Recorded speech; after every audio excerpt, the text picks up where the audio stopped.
मनसे नेते राज ठाकरे यांनी काल उद्धव ठाकरे यांची मातोश्रीवर जाऊन भेट घेतल्यानंतर राजकीय घडामोडींना वेग आला आहे।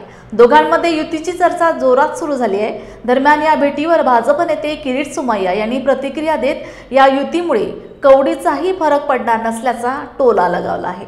दरम्यान त्यांनी दोघांनाही शुभेच्छा दिल्या आहेत, तर दुसरीकडे भोंग्याच्या मुद्द्यावरून भाष्य करीत राज्यातील सर्व अनधिकृत भोंगे काढण्यात येणार असल्याचा दावा केला आहे। तर सध्या मुंबई भोंगे मुक्त झाली असून लवकरच उर्वरित महाराष्ट्र भोंगे मुक्त होईल असेही सोमय्या म्हणाले। तर राज्यातील 42,000वर जन्म प्रमाणपत्र बोगस असून ते परत घेण्याचे काम सध्या सुरू आहे, अशी माहिती यावेळी सोमय्या यांनी दिली। दरम्यान बोगस जन्म प्रमाणपत्र परत घेतल्यानंतर एटीएस पुढील कारवाई करतील असेही सोमय्या म्हणाले।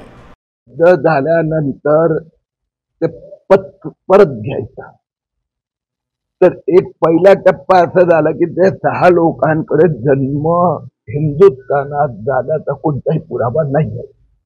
तर ती जी माहिती आहे ते एटीएस मग त्याचा पाठपुरावा करणं त्यांनी काही फरक पडत नाही। हो, शुभेच्छा त्यांना शुभेच्छा आहे, काही कवडीचा फरक पडत नाही, त्यांना शुभेच्छा। मुद्दा असा आहे की भोंगे मुक्त मुंबई आम्ही केलं। मुख्यमंत्री देवेंद्र फडणवीसचा निर्देश होता। मुंबईतल्या 78 पोलीस स्टेशन मध्ये वस्त्यांमध्ये प्रत्यक्ष जाऊन पाठपुरावा करून मुंबई 100% भोंगा मुक्त झालाय। आता ते आपल्याला महाराष्ट्रात करायचं आणि त्यात पोलिसांनी अधिक लक्ष घालायची गरज आहे, म्हणून मी त्याचा पाठपुरावा सुरू केलाय। सुरुवात पनवेल पासून केली। पनवेल रविवारी मी पुण्याला जाणार आहे।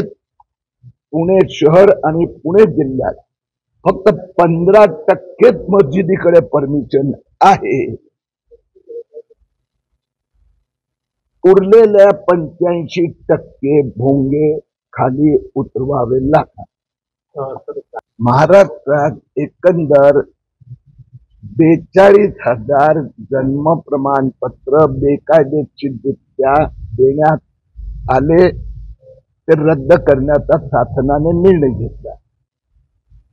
79,000 जे प्रलंबित होते त्यापैकी कोणी परत आलं नाही। अकोला जिल्ह्यात एकंदर 6,122 जन्म प्रमाणपत्र रद्द करण्याचे आदेश दिले।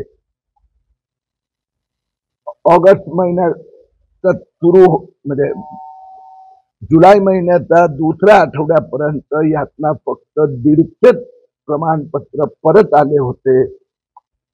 जिल्हाधिकाऱ्यांनी मला आता माहिती दिली आहे की एकंदर 6,122 रद्द करायचे आहेत, त्यापैकी 2,041 रद्द होऊन त्यांच्याकडे परत आले। मूळ उर्वरित जमा करण्याचं काम 2 ऑगस्ट पर्यंत केले जाणार।